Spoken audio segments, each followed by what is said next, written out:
Yo, gimana kabar kalian?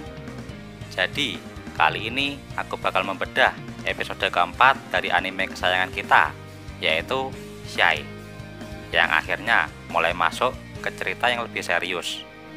Setelah sebelumnya, Stardust mendeklarasikan latih tanding melawan Shai.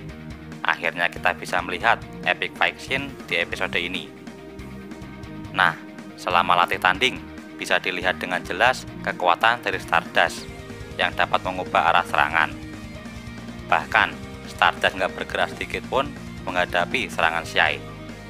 Ini dikarenakan Stardust tidak memiliki rasa empati, sehingga hatinya nggak tergerak dan nggak takut akan apapun. Bahkan kedepannya nanti, Stardust nggak sedikit pun merasa takut ketika menghadapi stigma secara langsung.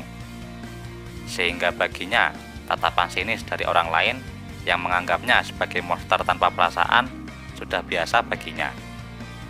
Dengan kekuatannya yang OP ini, Shai benar-benar babak belur di hadapan Stardust.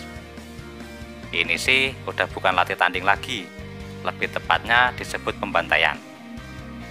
Tapi untungnya, berkat dukungan dari Iko, Shai berhasil menemukan hatinya yang sesungguhnya, yaitu semangat juang dan empati yang tinggi, berkebalikan dengan sosok Stardust, sehingga Wristband merealisasikan hati Shai dalam wujud kemampuan manipulasi api.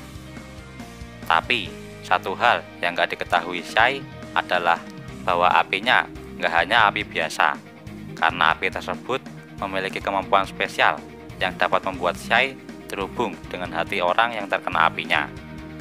Makanya, Shai disebut sebagai kunci untuk menghentikan Amalarax, karena Shai dapat mencari tahu kelemahan dari hati para Amalarax.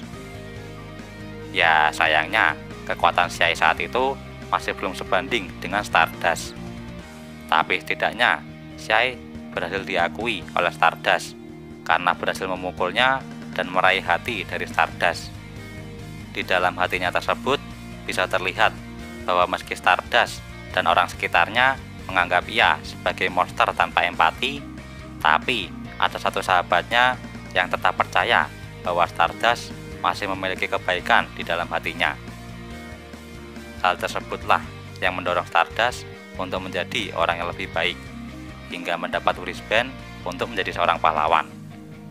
Setelah latih tanding Shai dan Stardust berakhir, kita diperkenalkan dengan organisasi Black Cross, yang mana adalah organisasi penyelamat internasional yang didirikan oleh Stardust dengan tujuan menolong daerah yang terkena bencana. Dengan uangnya yang banyak ini, Stardust bisa dengan mudah mengelola organisasi besar ini. Inilah salah satu upaya Stardust untuk bisa berubah menjadi orang baik yang diharapkan oleh sahabatnya. Selain pengenalan organisasi Black Cross, kita juga dikenalkan dengan Dr. Schwarz, sang pahlawan Jerman yang menjadi dokter spesial di organisasi Black Cross, dan juga Lady Black, sang pahlawan Swiss yang menjadi perawat spesial di organisasi Black Cross. Akhirnya kita bisa lihat keimutan dari Lady Black.